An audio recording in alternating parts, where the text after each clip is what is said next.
નમસ્કાર મિત્રો, દેશ અને દુનિયાના સુપરફાસ્ટ સમાચારમાં તમારું સ્વાગત છે। સૌથી મોટી રાહતના સમાચાર સામે આવી રહ્યા છે। અમેરિકા અને ઈરાન વચ્ચે 2 અઠવાડિયાનું સીઝફાયર જોવા મળ્યું છે। ઇઝરાયલ પણ સંમત થઈ ગયું છે। પાકિસ્તાને કરી છે મોટી જાહેરાત। અન્ય મહત્વના સમાચારની વાત કરીએ તો ઈરાનનો પાવર પ્લે, અમેરિકાને સોંપ્યો 10 મુદ્દાનો એજન્ડો, ઇસ્લામાબાદમાં થશે શાંતિ મંત્રણાનું આયોજન। ત્યારે મિત્રો આગળ વાત થશે ટ્રમ્પના એક નિર્ણયથી ક્રૂડ ઓઇલના ભાવમાં ભૂકંપ જોવા મળ્યો છે। વિશ્વભરના શેર બજારમાં પ્રચંડ તેજીના સંકેતો પણ જોવા મળી રહ્યા છે। આગળ વાત થશે અફઘાનિસ્તાનમાં ભારે વરસાદના પગલે પૂરની પરિસ્થિતિ જોવા મળી છે। 22 લોકોના થયા છે મોત, 32 લોકો થયા છે ઘાયલ। ત્યારે આગળ વાત થશે ટચુકડું સેન્ડલિંગ 7,472 કિલોમીટર પ્રવાસ ખેડીને ઓસ્ટ્રેલિયાથી આંદમાન સમુદ્રએ પહોંચી ગયું છે। ત્યારે આગળ વાત થશે પૃથ્વી પર મર્યાદાથી વધુ માણસો ખદબદી રહ્યા છે।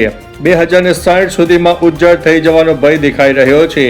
ત્યારે આગળ વાત થશે રાજકોટની પડગરી પાસે પૂરપાટ દોડતી મોટર કારે વાહનો અને લોકોને અડફેટે લીધા છે। નાસભાગનો માહોલ પણ સર્જાઈ ગયો છે। ત્યારે આગળ વાત થશે મિત્રો ભાવનગરમાં ઉનાળાની સિઝનમાં ત્રીજી વખત માવઠું વરસ્યું હતું। બપોરે પવન અને વીજ ગર્જના સાથે શહેરમાં 1.5 ઇંચ વરસાદ ખાબકી ગયો અને ઘોઘામાં તો 5 ઇંચથી વધારે કમોસમી વરસાદ પણ પડી ગયો હતો, જેના કારણે વાતાવરણમાં ઠંડક પરસી જવા પામી છે। ત્યારે આગળ વાત થશે વટવા અને વડોદરા વટવા ઇન્ટરસિટી ટ્રેન 8 મે સુધી રદ કરાતા મુસાફરોની કફોડી હાલત જોવા મળી રહી છે। આગળ વાત થશે ભાવનગરમાં બોટાદમાં કુંવરબાઈનું મામેરું યોજનામાંથી ₹24.48 લાખની ઉચાપત થઈ છે। આગળ વાત થશે અમદાવાદની મ્યુનિસિપલ પોળ વિભાગ એક્શન મોડમાં જોવા મળ્યું છે।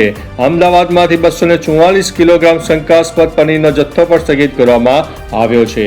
ત્યારે વાત થશે ભાવનગરની સિહોર તાલુકાના ટાણા ગામે 7.25 વર્ષે પૂર્વે લાખો રૂપિયાની થયેલી છેતરપિંડીના કેસમાં 2 શખ્સને 3 વર્ષની કેદની સજા ફટકારવામાં આવી છે અને રોકડ રકમનો દંડ ભરવા સિહોર કોર્ટે હુકમ પણ ફરમાવ્યો છે।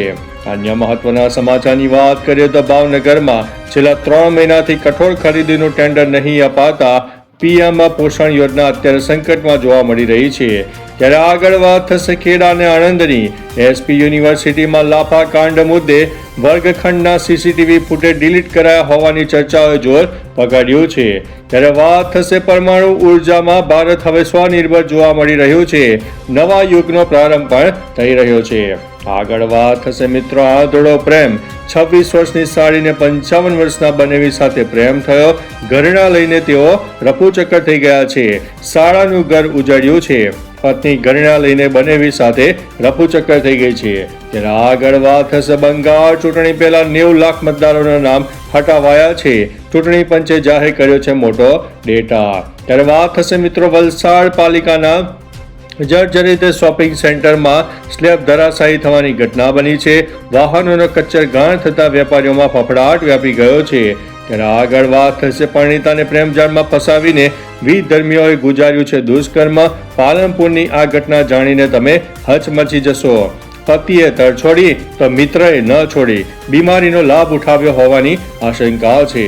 ત્યારે આગળ વાત થશે ભારત બંગાળની ખાડીમાં કરશે જીપીએસ જેમિંગ ટ્રાયલ, પાકિસ્તાનની કોલકાતા પર હુમલાની હતી ધમકી। આગળ વાત થશે મિત્રો આઈપીએલ 2026માં રાજસ્થાન રોયલ્સે મુંબઈ ઇન્ડિયન્સને 27 રને હરાવીને સતત ત્રીજી જીત નોંધાવી લીધી છે।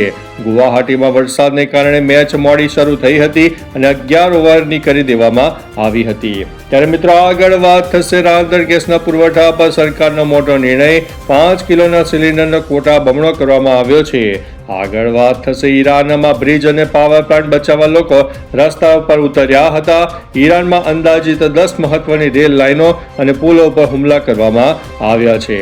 આગળ વાત થશે મિત્રો રાજનાથ સિંહે કહ્યું છે કે પાકિસ્તાન કેટલા ટુકડામાં વહેંચાશે ભગવાન જ જાણે, બંગાળ પર નજર નાખી તો ખરાબ પરિણામ આવશે। પાકિસ્તાને કહ્યું હતું કે ભવિષ્યમાં કોલકાતા નિશાના ઉપર છે। ત્યારે મિત્રો આગળ વાત થશે આસામ પોલીસના કોંગ્રેસ નેતા પવન ખેડાના ઘરે દરોડા। ખેડાએ આરોપ લગાવ્યો હતો સીએમ હિમંતાની પત્ની પાસે 3 પાસપોર્ટ છે। ત્યારે આગળ વાત થશે જમ્મુ કાશ્મીરમાં 2 પાકિસ્તાની આતંકવાદીઓ પકડાયા છે. આમાંથી એક 16 વર્ષથી ફરાર હતો. લશ્કરે તૈયબા ટેરર મોડ્યુલ સાથે સંકળાયેલા 3 મદદગારો પણ પકડાઈ ગયા છે. અન્ય મહત્વના સમાચારની વાત કરીએ તો મણિપુરમાં બોમ્બ હુમલામાં 2 બાળકોના મોત થયા છે. માતા ઘાયલ થયા છે. ઘટનાના વિરોધમાં પ્રદર્શન નોંધાયું છે. પોલીસ ચોકી તોડી નાખવામાં આવી છે. 2 ઓઇલ ટેન્કરોમાં પણ આગ લગાવી દેવામાં આવી છે. ત્યારે આગળ વાત થશે મિત્રો, પોલીસ મારા ઘરે જઈને માતા સાથે ગાળાગાળી કરી હતી તેવું ઇટાલિયાએ જણાવ્યું છે. ઇટાલિયાએ કહ્યું છે કે હર્ષ સંઘવી તમે ગૃહમંત્રી હો તો અમે ફાટી નથી પડતા. હું વિસાવદરમાં જ છું. જ્યારે ધરપકડ કરી હોય ત્યારે આવી જજો. તો ચાલો મિત્રો, ફરીથી દેશ અને દુનિયાના સુપરફાસ્ટ સમાચાર લઈને મળતા રહીશું. ત્યાં સુધી અમને રજા આપશો. નમસ્તે.